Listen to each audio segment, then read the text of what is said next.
సమ్మతమంటే సరిలే అననా.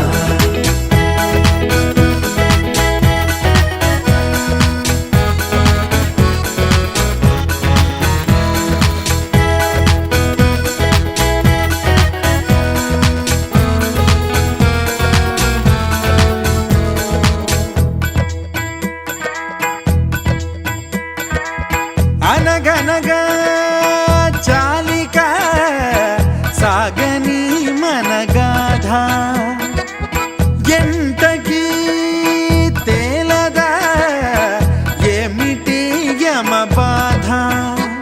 ప్రతిసారి ఇలా మొదలైతే ఎలా సుడి